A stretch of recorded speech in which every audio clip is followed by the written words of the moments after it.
I want real estate, real talk, real insight. 네오와리나의 투자 인사이트. Listen up, turn it up, we know what's up. I want podcast. 여러분이 바로 guest. 부동산 지식과 투자 스토리 우리들이 만들어가는 메모리. I want podcast.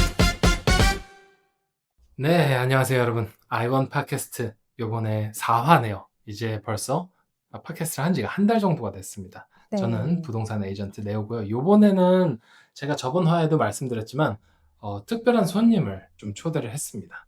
밸류어분을 한번 모셨어요. 네, 안녕하세요, 여러분. 저는 아이원 프로퍼티의 밸류어 리나입니다. 사실은 이게 사실 깜짝 손님 뭐 그런 걸로 한번 해보고 싶었는데 사실은 저희 리나 씨가 저희 회사의 밸류어입니다. 그래서 오늘은 리나 씨 주제로 조금 네. 팟캐스트가 조금 진행이 되는 그런 주제를 가지고 왔습니다. 시드니 부동산 밸류에이션의 모든 것입니다. 네, 맞습니다. 오늘 저희가 준비한 내용은 시드니 부동산 밸류에이션의 모든 것이고요. 제가 밸류어로 일하면서 가장 안타까웠던 점들, 뭐 집주인분들이 이제 밸류에이션 보고서를 받았을 때, 이런 걸 미리 알았으면 좋았을 텐데 라고 말씀하셨던 것들을 모두 총 정리해서 가지고 왔습니다. 자, 그러면 오늘은 그런 후회를 하지 않도록 밸류에이션의 A부터 Z까지 모든 걸 다뤄보겠습니다. 집값을 올리는 진짜 포인트부터 절대 건드리면 안 되는 함정까지 전부 다 말씀드릴게요. 네, 그리고 제가 밸류에이션을 하면서 경험한 생생한 사례들도 모두 공유할 예정이에요. 물론 개인정보는 철저히 보호하면서 말이에요. 야, 특히 오늘은 같은 아파트인데 왜 한 집만 8천만 원 덜 받았나라는 충격적인 실화부터 300만 원 들여서 3천만 원 올린 리노베이션 케이스까지 정말 드라마틱한 이야기들이 많습니다. 네, 그리고 은행 밸류가 깎이는 집 탑5도 저희가 공개할 예정이에요. 불법 증축이나 뭐 통행권 문제, 또 고합선, 침수 이력, 특수구조 이런 네. 것들이 밸류에 어떻게 영향을 미치는지 구체적인 수치와 함께 알려드릴게요. 이게 이번 회차는 정말 실전 중심입니다. 오픈홈에서 10분 만에 사용할 수 있는 체크리스트도 준비했고 계약 전에 반드시 확인해야 할 서류 세트 탑7도 공개할 예정입니다. 네, 그리고 무엇보다도 오늘 나오는 모든 내용은 추측이나 소문이 아니라 실제 밸류에이션 데이터랑 또 시드니 부동산 시장의 최신 트렌드를 바탕으로 한 팩트만 말씀드릴 거예요. 저희는 항상 팩트 위에 그럼요. 30분 후에는 그러니까 이거를 팟캐스트를 들으시는 여러분들이 부동산 밸류에이션의 진짜 전문가가 되어 있을 거라고 믿어 의심치 않습니다. 그럼 자, 한번 시작을 해보겠습니다. 네.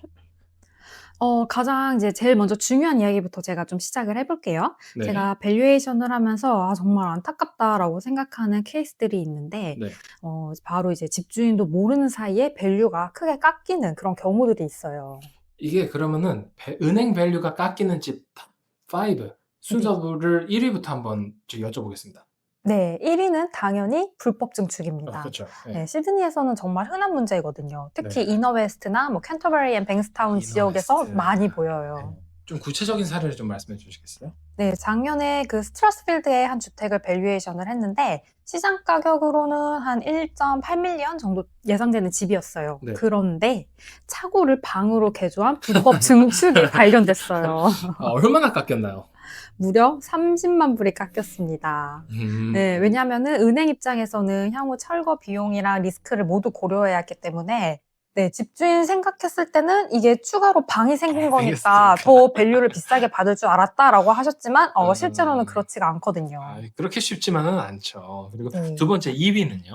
2위는 통행권 문제예요. 그 라이트 오브 웨이나 이즈먼트 같은 관련 이슈들이 네, 있어요. 네네. 특히 이건 이제 오래된 주택가에서 많이 발생하는 문제예요. 그게 좀 실제 사례가 있나요?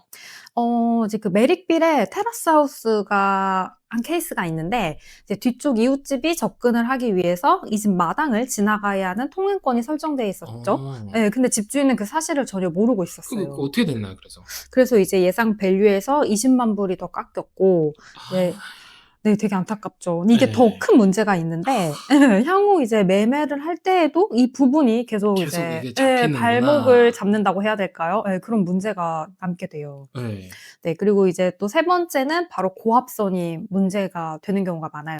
네, 특히 네, 그건 많이 들어본 것 같아요, 저도. 네, 왜냐면은 이 시드니는 오래된 전력 인프라 때문에 고합선이 주택가를 지나는 경우 굉장히 많이 보셨을 거예요. 저도 이게 주택 구매를 희망하시는 고객님들 뵐 때 고합선 음. 얘기를 저도 종종 하기는 합니다. 네, 근데 네. 이게 얼마나 가까워요? 그러면 그때부터 영향을 받는다고 평가가 되나요? 이게 100m 이내에 고압선이 있으면 영향을 받는다고 보시면 되세요. 네, 특히 주 전력선이나 송전탑 근처는 더 심각하고요. 네. 네, 그리고 블랙타운의 한 케이스에서는 한 15만 불 정도가 이 고압선 때문에 깎인 적이 있어요. 네, 그럼 네 번째 4위도 발표해 주시겠어요? 네, 이 4위는 호주 전역에서 좀 많이 발생하는 바로 이 홍수 위협, 네, 침수 이력입니다. 그쵸. 네, 한번 비가 오면은 굉장히 무섭게 오잖아요. 그렇죠. 네, 그래서 거리가 많이 잠기고 뭐 집도 잠기는 경우도 많다 보니까 네. 특히 이 혹스버리 리버 주변이나 조지스 리버 그 주변이 좀 많이 그래요. 그러면 침수 이력은 어떻게 확인하나요?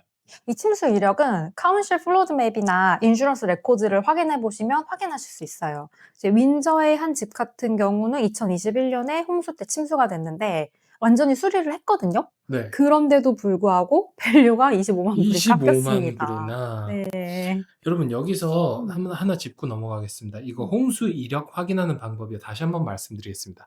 카운슬 플러드 맵이나 인슈런스 레코드를 확인해야 한다. 반드시 기억해 주셨으면 하고요. 다섯 번째 5위는요? 5위는 바로 특수구조입니다. 이제 특수구조. 예를 들어서 네, 성면 지붕이나 네. 이 성면 지붕이 굉장히 인체에 해롭기 때문에 그쵸. 네, 문제가 지금 이제 아예 그냥 성면을 안 쓰는 걸로 네. 네, 알고 있는데 과거 네. 한 90년 전에는 이제 성면을 많이 사용했다고 해요. 그래요? 네, 그리고 또 이제 뭐 파운데이션 문제 또는 음. 이제 너무나 좀 이렇게 되게 독특한 그런 설계 그런 것도 네. 있잖아요. 네. 네, 그런 네. 것들이 이제 좀 문제가 되는 경우가 예시도 있어요. 좀 들어주세요. 이제 패딩턴에 위치한 한 빅토리안 테라스 하우스인데 이 집이 정말 예뻐요. 그렇죠. 패딩턴에 이쁜 집 많아요. 네, 정말 집은 너무너무 음. 예뻐요. 네. 근데 문제가 구조적으로 이웃집이랑 완전히 연결되어 있는 집이에요. 네. 그래서 이제 이게 독립적으로 뭐 수리나 개조를 어떻게 할 수가 없는 그런 상태의 집이었어요. 어떻게 평가가 됐나요? 그래서 이제 시장 가격 대비 40만 불이 깎였습니다. 밸류가. 네. 이게 웃을 내용이 아닌데. 네, 그러니까 이게 눈으로 봤을 땐 정말 아름답지만 실용성이나 이제 향후 관리 비용 같은 거를 생각했을 때는 밸류가 이제 낮아질 수밖에 그쵸. 없거든요. 고려할 수밖에 없죠. 네. 그러면은 이런 문제들을 우리가 미리 피하고자 한다면 도대체 어떻게 해야 될까요? 가장 중요한 거는 이 DA 어프로벌을 꼭 받으셔야 되고요. 네네네. 네, 그리고 빌딩 서티피케이트나 카운실 레코드도 꼭 확인을 해보세요. 네, 그리고 가능하시면 프리퍼체이즈 밸류에이션도 받아보시는 게 좋아요. 방금 전에 DA 어프로벌을 안 받고 이게 한 사례가 그게 네. 불법 증축 아닌가요? 그렇죠. 그러니까 DA 꼭 받으셔야 됩니다. 불법 증축하지 마세요, 여러분들. 네. 절대로 하지 마시고. 자, 그러면은 이미 문제가 있는 집을 소유하고 있다면 네.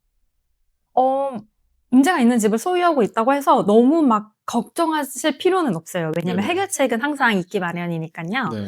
이제 불법 증축 같은 경우에는 DA 내에서 어떻게 합법화를 해볼 수도 있고 네. 또 이제 통행권 같은 경우에는 협상을 통해서 변경할 수도 있거든요. 그래서 이게 중요한 거는 이제 문제를 인지를 하고 이 문제를 어떻게 적절하게 대응하느냐 그게 제일 포인트예요. 그렇죠. 이미 조금 밸류에이션으로 손해를 보신 고객님들께서는 뭐 너무 당황하실 필요 없고 어디든지 해결책은 있다. 그럼요. 네.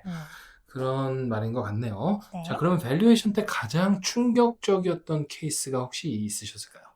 이거 되게 재밌는 얘기가 있는데 네. 이제 발메인에 위치한 한 워터프론트 하우스였어요. 네네. 발메인에 있는 집들 아시죠? 굉장히 어, 비싸고 좋은 굉장히, 집들 많잖아요. 네, 럭셔리하죠. 네. 네.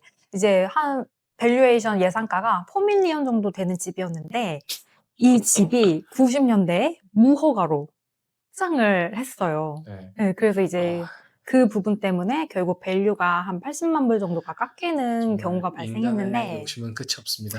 네, 근데 또 이 집주인분이 대단하신 게 6개월 동안 카운실이랑 협상을 어떻게든 이렇게 하셔가지고 결국 그 불법 증축한 부분을 합법화하셨고 이제 최종적으로는 기대했던 밸류에이션을 받아내는 그런 사례가 있습니다. 저 같으면 6개월이 아니라 1년도 하겠습니다. 80만 불이라면은 6년도 할 수 있지 않을까요? 6년도 할 수 있지 않을까. 네.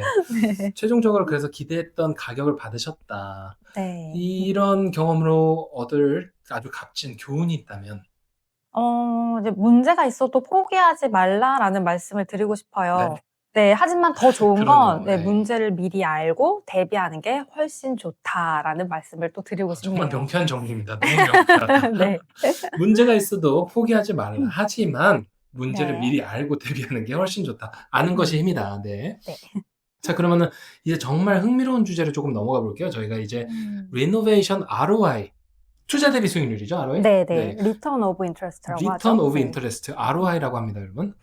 리나 씨가 그러니까 직접 경험한 극과 극의 사례들을 조금 들어볼 예정입니다. 네, 먼저 성공 케이스부터 제가 말씀을 드려볼게요. 서덜랜드의 한 1970년대에 지어진 집이었는데 네. 정말 평범한 그냥 3베드 브릭하우스였어요. 근데 이 집주인분이 정말 영리하게 이 집의 밸류를 받기 위해 접근을 하셨거든요. 어떻게 접근하시죠? 이 집주인분께서 딱 3만 불만 들여가지고 딱 3가지만을 오. 진행을 하셨어요. 첫 번째가 키친을 완전히 새로 레노베이션을 하셨고요. 네. 이제 이 비용이 한 18,000불 정도 들었고, 네. 두 번째로 메인 베스룸을 완전히 이제 현대적 스타일로 레노베이션을 하셨어요. 네. 여기에서 또 한 8,000불이 나갔고, 마지막으로 플로어, 바닥이죠? 네, 네. 플로어링을 이제 하이브리드 플로어로 바꿔서 여기서 또 한 4,000불 정도 비용이 들었어요. 그래서 3만 불. 네. 그래서 이 레노베이션 이후에 3만 불을 투자를 했는데 밸류는 32만 불에 올랐죠. 씨. 네.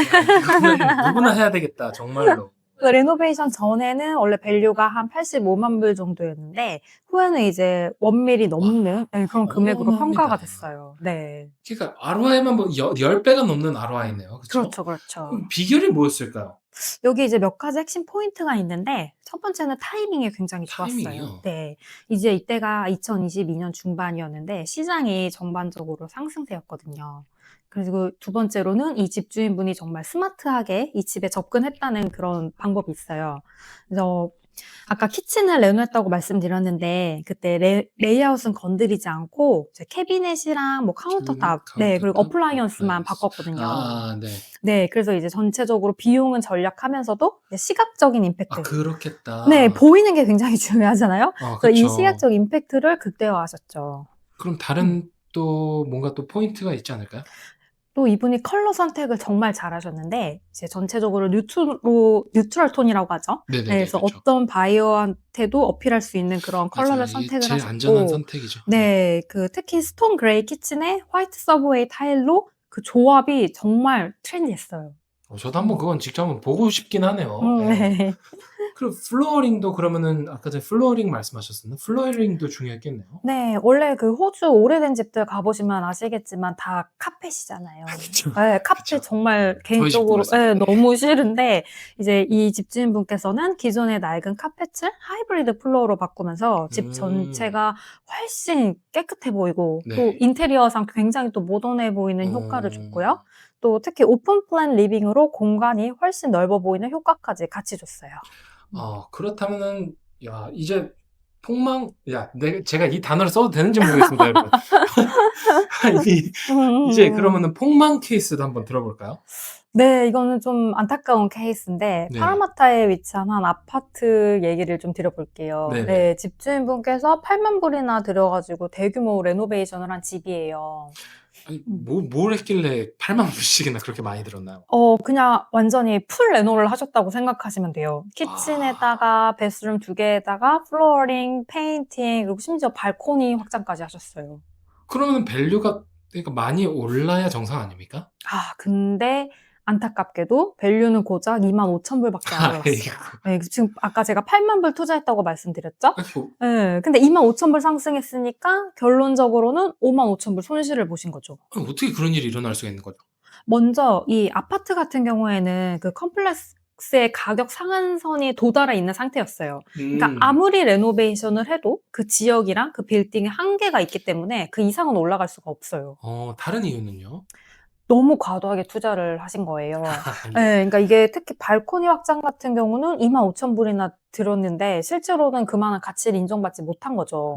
네, 그리고 이제 이게 좀 안타까운 게 선택한 마감재가 너무 개인적인 취향이에요. 네, 개인의 개인적인 취향이 너무 취향. 강하셔서 네. 글쎄요. 그럼 구체적으로 또 어떤 문제가 있었나요?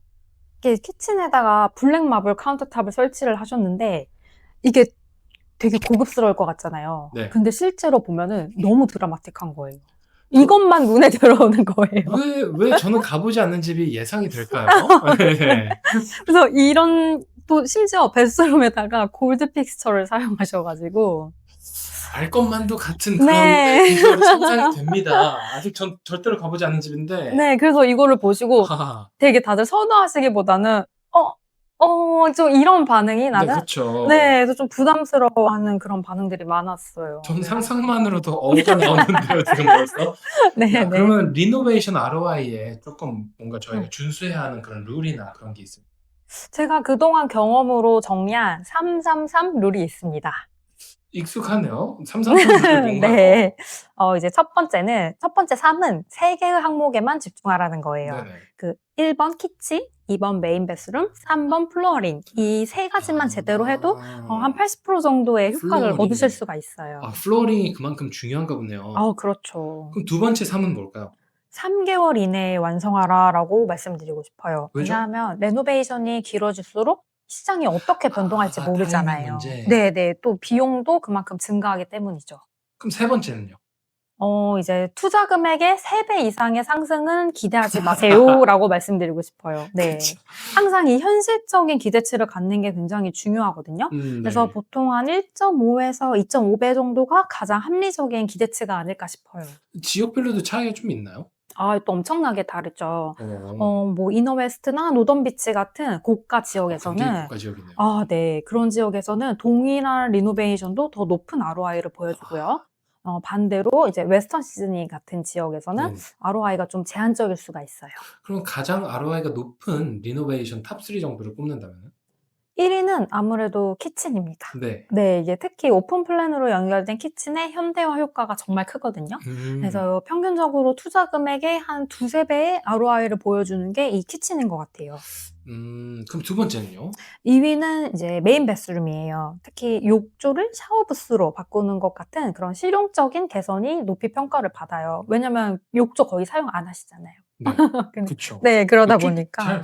글쎄요, 음. 진짜로 욕조를 잘 사용하는 것 같지는 않습니다. 네. 저도 그렇고, 제 지인들도 그렇고. 네네. 그러면은 세 번째. 자, 플로어링이겠죠? 왜냐하면은 네, 아까 전에 맞습니다. 말씀을 주셨는데, 음. 333룰에서 키친, 베스룸, 그리고 네. 플로어링이라고 집어주셨거든요. 네. 특히 카펫을 하드 플로어로 바꾸는 건 비용 대비 효과가 정말 좋습니다. 그러면 반대 케이스도 저희가 좀 알아봅시다. ROI가 낮은 리노베이션은? 네, 이제 스위밍풀 같이 그런 과도한 랜드스케이핑이나 과하죠. 네, 너무 고급스러운 마감재를 사용하시거나 아까 말씀드렸듯이 그 개인적인 취향에 강한 디자인 같은 경우에는 네, 좀 ROI가 낮게 나올 수가 있고요. 특히 시드니에서 이런 스위밍풀 같은 경우에는 관리비 부담 때문에 오히려 마이너스 요인이 될 수도 있어요. 네, 그렇죠. 마지막으로 리노베이션 전에 반드시 해야 할 일을 좀 말씀해 주세요.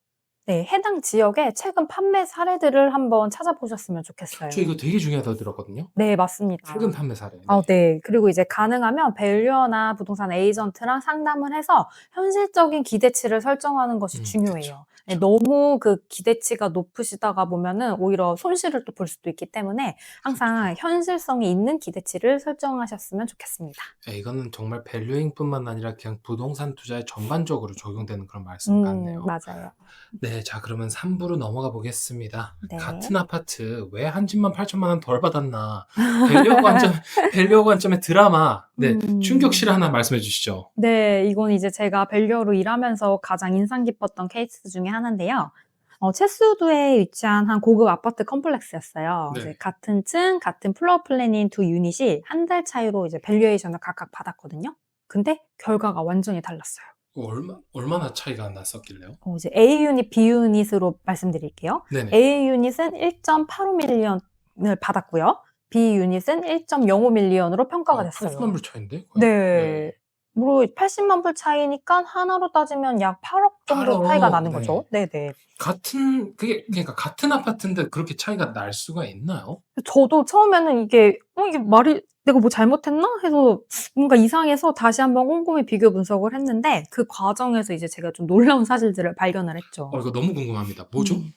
첫 번째는 스테이징 차이였어요. 이제 스테이징? 네, A 유닛의 경우는 전문 스테이징 회사가 완벽하게 꾸며놨고요. 네. 이제 B 유닛은 완전히 그냥 공실 상태였어요. 네네. 사실 그 스테이징 자체가 밸류에 크게 영향을 주지는 않거든요. 근데 이제 전반적인 인상에는 좀 영향을 줄 수가 있죠. 그리고 다른 차이도 또 있나요?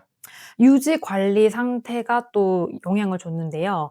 A 유닛 같은 경우는 뭐 벽지, 페인트, 카페 모든 게 아주 완벽한 상태였고요. 반면에 이제 B 유닛은 벽에는 목구멍들 막 박혀 있고 카펫도 완전히 낡고 그런 상태였어요. 그런 거라면 좀 큰 차이가 날 수도 있겠네요. 이게 생각보다 큰 영향을 주기는 해요. 왜냐면 어. 밸류어도 사람이거든요. 그쵸. 네. 그래서 이 첫인상이 정말 중요해요. 그쵸. 네. 그러니까 A 유닛을 딱 봤을 때 '이 집은 정말 관리가 잘 됐네.'라는 느낌이고 음. B 유닛을 봤을 때는 딱 봤는데 막 목구멍 보이고 카펫 예. 막 노수돼 막 그런 보이고 그러면은 이제 '아 손봐야 될 게 많겠네.'라는 그런 게 딱 들어오거든요. 그러겠네요. 세 번째 네. 차이는요? 또 이제 이 문서 준비가 굉장히 중요해요. 이게 네네. 진짜 결정적인 거거든요. 음. 그러니까 A 유닛은 서류도 정말 완벽하게 준비가 돼 있었어요. 뭐 음. 스트라타 리포트, 카운실 서티피케이트, 이렇게 워런티 다큐먼트, 뭐 심지어 최근에 뭐 수리 내역까지 다 갖춰졌는데 교과서네요, 교과서. 네. 이 B 유닛은 그냥 정말 딱 기본적인 타이틀 이거밖에 없었고요. 스트라타 리포트도 6개월 전 거였고 카운실 서티피케이트는 아예 없고 아이고. 그러니까 예, 그러다 보니까 제가 이제 추가로 다 조사를 해야 됐고 또 불확실한 부분들에 대해서는 이제 보수적으로 좀 평가가 들어갈 수밖에 없었어요. 그렇겠네요. 아무래도 음. 밸류 입장에서. 네 번째 차이는요? 이게 또 타이밍이죠. 그러니까 아. A 유닛은 3월 달에 밸류를 받았고요. B 네. 유닛은 4월 달에 받았어요. 네. 근데 그 한 달 사이에 금리가 0.25%가 올랐거든요. 근데 그 0.25면은 그게 그렇게 큰 차이를 만들 수 있나요? 이 시드니 부동산 시장에서 0.25%의 금리 변화가 한 5에서 10%의 가격 변동을 만들 수가 있어요. 굉장하네요. 네, 특히 이런 체스우드 같은 고가 아파트일수록 금리 민감도가 더 높습니다. 야, 그럼 다른 차이가 또 있을까요? 이제 이게 가장 중요한 포인트인데요. 밸류에이션에서 이 comparable sales라고 하죠. 즉 비교 매매 사례인데 주변에 이제 팔린 집들을 보고 비교를 하는 거예요. 네, 그래서 저희가 들어봤죠. 저도 네네. 들어본 것 같아요. 컴스테이지라고 하던데. 네, 그래서 이제 A 유닛을 평가할 때는 주변의 프리미엄 빌딩들의 최근 좋은 거래 사례들을 참고할 수가 있었기 때문에 그것에 이제 바탕을 두고 밸류에이션이 나왔고요. 네. 근데 B 유닛을 평가할 때는 한 달 사이에 이제 안 좋게 평가된 그런 밸류가 많이 나와서 그런 저조한 매매 사례들이 추가로 나와서 영향을 좀 줬어요. 좀 구체적으로 조금 듣고 싶네요.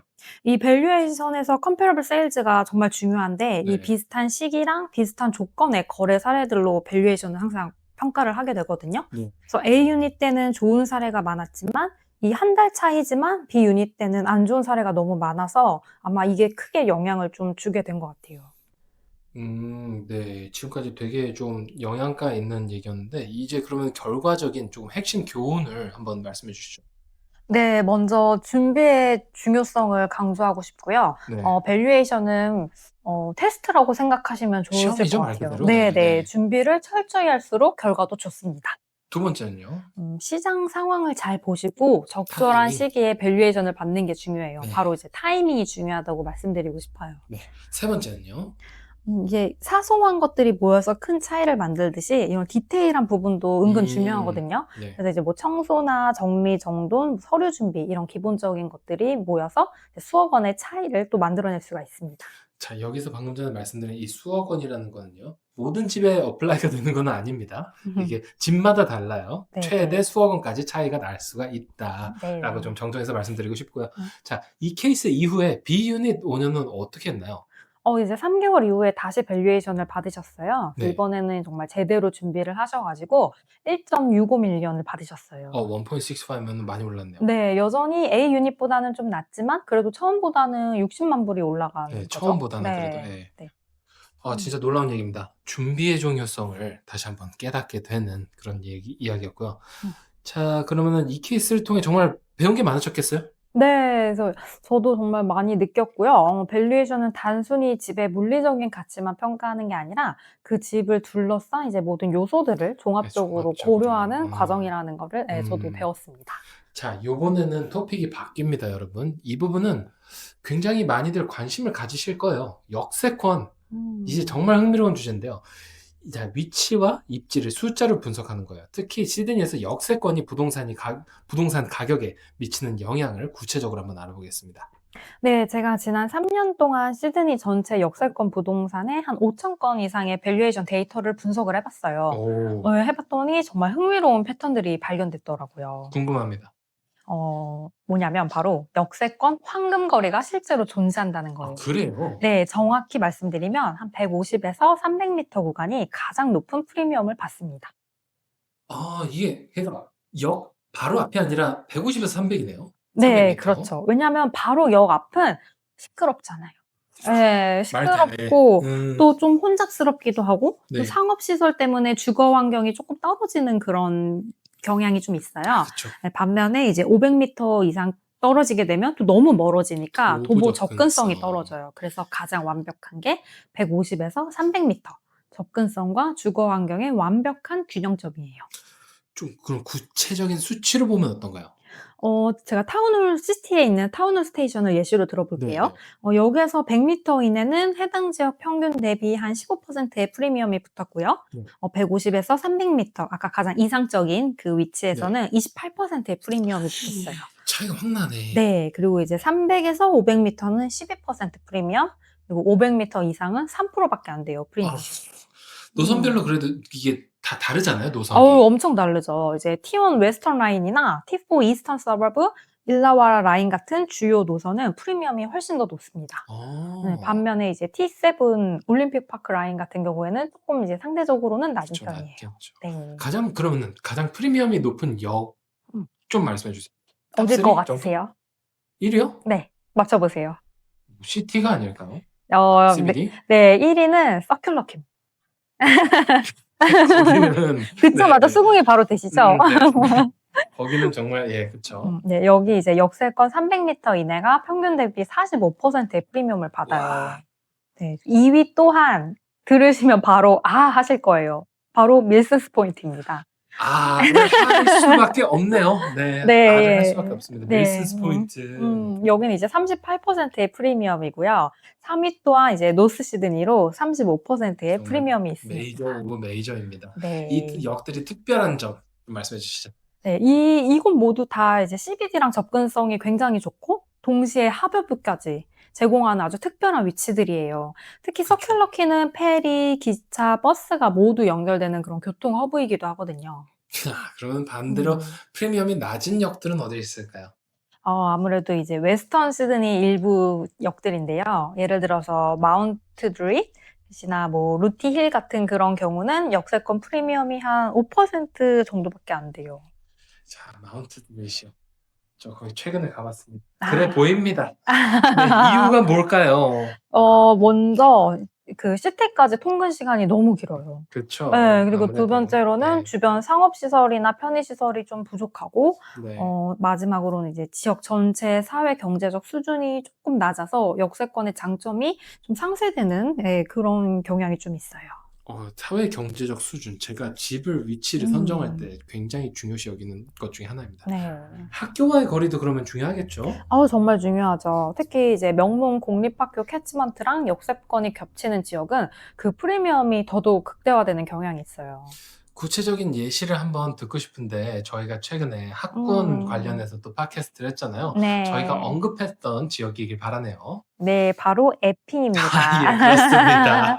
여러분, 에핑입니다, 에핑. 네, 에핑 스테이션에서 이제 300m 이내면은 동시에 에핑 보이즈 하이스쿨 캐치먼트에 들어가거든요. 네. 이제 이런 집들은 평균 대비 한 40%까지 프리미엄을 받아요. 이거 우리 1화 팟캐스트 때 우리 분명히 이걸 언급했었던 것 같은데, 그렇죠? 네. 쇼핑센터와의 거리는요? 이제 웨스트필드 같은 메이저 쇼핑몰들과의 거리도 고려를 하게 되는데, 그 웨스트필드 체드스톤 같이 대형 쇼핑센터 근처는 추가 프리미엄이 좀 붙게 되어 있어요. 어느 정도 되나요? 본다이 정션 같은 경우는 이제 웨스트필드 500m 이내는 한 8% 정도의 추가 프리미엄이 있고요. 역세권 프리미엄이랑 이제 이게 더해지면은 상당한 수치가 되는 거죠. 그러면은 그 소음은 어느 정도 영향을 좀 미치겠네요? 근데 이게 좀 되게 복잡한 부분인데, 기차역 소음이랑 도로 소음이랑은 또 좀 구분을 해서 봐야 돼요. 네. 왜냐하면 기차 소음은 상대적으로 예측이 가능하잖아요. 그쵸. 네, 그리고 그 정해진 시간, 되게 짧은 시간에만 지나가는 거라서 그 적응도가 높아요. 하지만 아, 네, 그 주변 도로, 예측 가능하다. 네, 주변 도로의 지속적인 교통 소음은 훨씬 큰 마이너스 요인이 될 수가 있어요. 구체적인 수치는요? 그 퍼시픽 하이웨이나 파라마타 로드 같은 주요 도로에서 50m 이내는 한 마이너스 15% 정도의 마이너스 프리미엄이 있고요. 예, 근데 걱정하실 필요가 없는 게 한 300m 정도만 떨어져도 이 영향은 거의 사라져요. 그러면 버스 노선 같은 경우는 어떻죠? 이제 동네에 기차역이 없다. 그런 네. 지역에서는 버스 노선이 굉장히 중요해요. 특히 시티로 한 번에 가는 직행버스가 있는 정류장 근처는 한 5에서 10% 정도 프리미엄이 있어요. 예를 들자면 모스만이나 뉴트럴베이 같은 지역이 대표적인데요. 이 지역들은 기차역이 없잖아요. 그쵸. 네, 하지만 시티까지 가는 직행버스 노선이 되게 잘 발달되어 있어서 높은 부동산 가치를 유지하고 있습니다. 저도 모스만에 사는 지인이 한 분 계신데 교통 불편하지 않으세요? 하니까 별로 뭐 그렇게 교통 뭐 불편해하지는 않으시더라고요. 그래서 근데 좀 사실 의아했었는데. 그 동네 사시는 분들은 다 자차가 있지 않으실까요? 그렇기는 한데 만약에 CBD를 출근을 하신다. 그러면 자차로 못 가시니까 네네. 되게 힘들지 않을까 했는데 또 네. 안 그러시더라고요. 네. 페리 접근성은 또 어떨까요?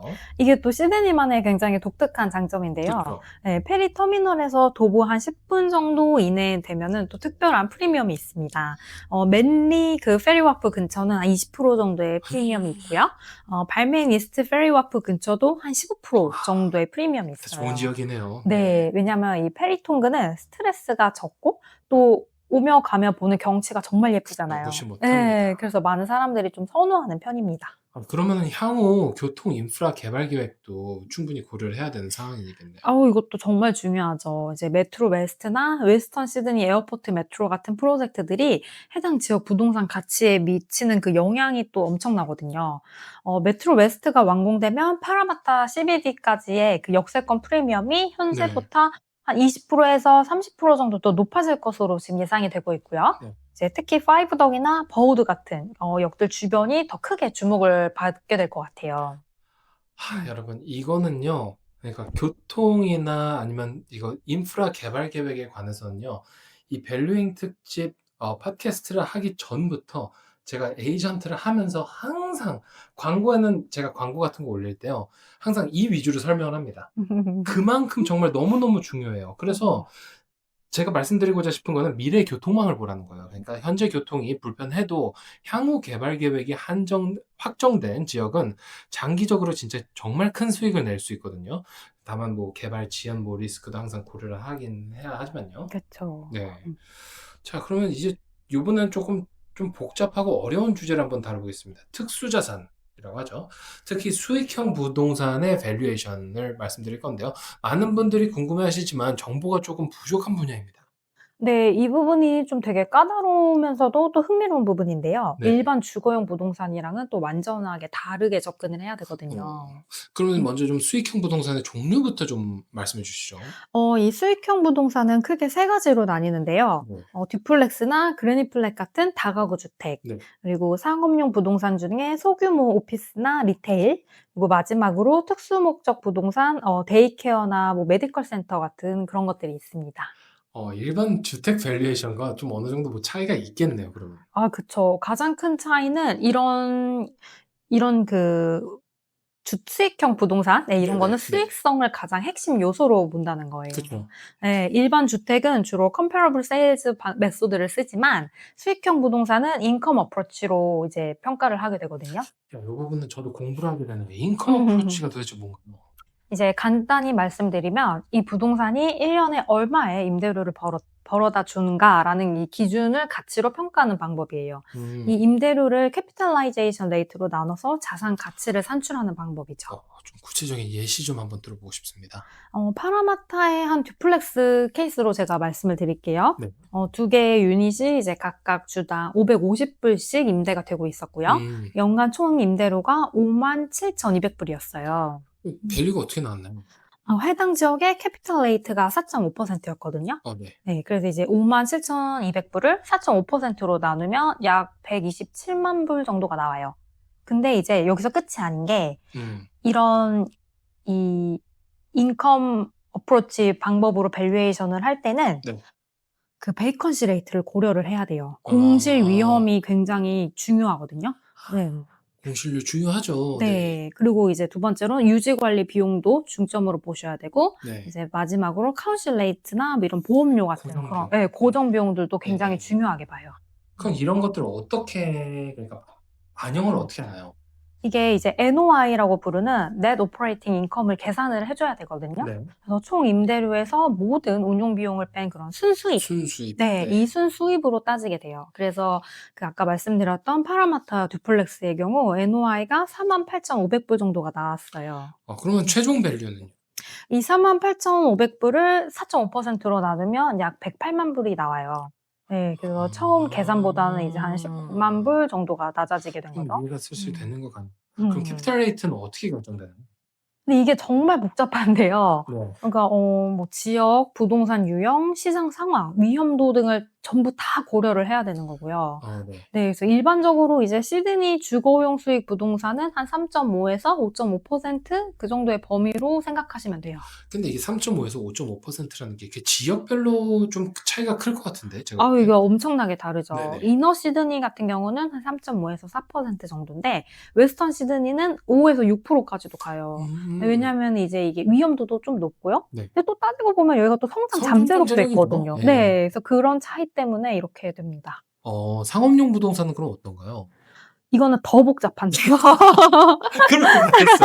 그럴 것 같았어요. 네, 왜냐면 이제 임차인의 신용도, 네. 네, 뭐 리스 조건, 네. 위치, 네. 뭐 건물 상태, 네. 이런 뭐 기타 등등을 다 면밀하게 분석을 해봐야 돼요. 음. 네, 그래서 이제 사례를 들어보자면 혼스비에 위치한 한 소규모 오피스 빌딩이 있었는데 네. 총 6개 유닛이 있었거든요. 네. 그 중에 5개가 임대가 되어 있었고 연간 총 임대료가 18만 불짜리였어요. 근데 여기는 이제 상업용이라서 6.5%의 캐피탈 레이트를 적용을 했고요. 네. 근데 이제 여기서 중요한 게 임차인들의 리스 만료 시기였어요. 그 리스 만료가 왜 중요하죠? 왜냐면 2개의 유닛의 리스가 6개월 내에 만료되는 상태였거든요. 그래서 왜 이 재계약이 불확실성이 있었기 때문에 네네. 네, 그래서 이 부분에 대해서는 더 높은 캐피탈 레이트를 적용하게 됐어요. 그래서 전체적으로 총 밸류가 2.31년 정도로 평가가 됐는데 만약에 이 모든 리스가 다 장기간 남아 있었다면은 2.8밀리언 정도로 밸류가 평가가 됐을 거예요. 그럼 아까 전에 그 언급하셨던 거 중에 데이케어 같은 특수 목적 부동산은 어떻게 되나요? 이건 정말 특별한 케이스인데요. 단순히 임대료만 봐야 되는 게 아니라 사업의 지속 가능성까지 고려를 해줘야 돼요. 그래서 예를 들자면 캘리빌에 위치한 한 데이케어 센터인데 네. 연간 임대료가 15만 불 정도였는데 네. 20년 리스에 5년마다 3% 인상 조건이 있었어요. 그러면 듣기로는 안정적으로 들립니다. 네, 이게 한 면에서는 그렇게 보이는데 하지만 이 데이케어 업계가 또 규제 변화나 경쟁 그런 상황도 고려를 해줘야 되거든요. 네. 그래서 일반 상업용보다는 약간 높은 한 7%의 캐피탈 레이트를 적용을 해야 돼요. 그러면 은행에서는 이런 부동산을 어떻게 평가를 할까요? 일반적으로는 되게 보수적으로 평가를 해요. 특히 그 수익 의존도가 높은 부동산일수록 더 신중하게 접근을 해주셔야 합니다. 일반 주택은 시장 가치가 한 80에서 90%까지 대출이 가능하지만 수익형 부동산은 한 70에서 80% 정도가 일반적이거든요. 네, 그리고 더 많은 서류랑 이제 증빙이 요구가 되죠. 그러면은 리나 씨가 지금까지 말씀 주셨던 거를 조금 제가 정리를 해보자면요. 네. 임대료만 보지 말고 순수익을 봐야 한다. 네네, 첫 번째고, 맞습니다. 그리고 두 번째, 공실 위험을 항상 고려해야 한다. 저 너무 네. 중요해요. 공실 위험 굉장히 중요하고요. 세 번째, 해당 지역의 캐피탈 레이트 트렌드를 파악하는 것이 중요하다. 네. 그 정도로 조금 정리를 해볼 수 있는 것 같은데, 그렇다면 향후 전망은 어떻게 될까요? 이제 금리 상승으로 캐피탈 레이트도 상승 압력을 같이 받고 있어요. 네. 이는 이제 수익형 부동산 가격의 하락 압력으로 작용을 할 수도 있고요. 네. 하지만 또 임대료도 동시에 상승하고 있어서 어떻게 보면 균형점을 찾아가는 과정이라고 볼 수가 있어요. 그럼 마지막으로 수익형 부동산 투자의 핵심. 딱 3가지인데요. 첫 번째 로케이션, 두 번째 캐시플로우, 세 번째 매니지먼트입니다. 네, 좋은 위치에서 안정적인 현금 흐름을 만들고 효율적으로 관리하는 것이 성공의 열쇠죠. 정말 딱 너무 정리가 깔끔하게 된 것 같습니다. 네. 자, 마지막으로 그러면은 정말 실용적인 내용을 다뤄보겠습니다. 오픈홈에서 10분 만에 사용할 수 있는 밸류에이션 체크리스트예요. 이거 제가 따로 또 저희 영상 설명란에다가 정리해 드릴 테니까요. 그렇게 거기서 한번 참고해 보셔도 되고요. 리나 씨가 좀 설명을 해 주시죠. 네, 이제 이게 제가 일하면서 경험을 이제 바탕으로 해서 만든 거거든요. 일반인 분들도 쉽게 사용할 수 있도록 체계화된 건데, 네. 먼저 구조적인 요소를 한번 체크를 해보셨으면 좋겠어요. 네, 벽에 뭐 크랙이 있는지, 바닥이 삐걱거리는지, 또 문이 제대로 닫히는지도 확인을 해보셨으면 좋겠고요. 네. 이제 두 번째로는 수압, 배수, 누수 흔적 같은 이런 물 관련된 그런 부분들도 확인을 꼭 해보세요. 네. 네, 특히 이제 베스룸과 키친에 탭을 한번 틀어 보시고요. 또 천장에는 누수 얼룩이 있는지도 한번 확인을 해보셔요. 네. 그리고 이제 전기 시설도 꼭 확인을 해보셔야 그쵸. 되는데 전등 스위치 같은 거 한번 켜보시고 이제 파워포인트 개수도 다 확인을 해보시고 네. 이 퓨즈 박스가 구식인지 신식인지도 한번 다 따져보셨으면 좋겠어요. 네네. 네.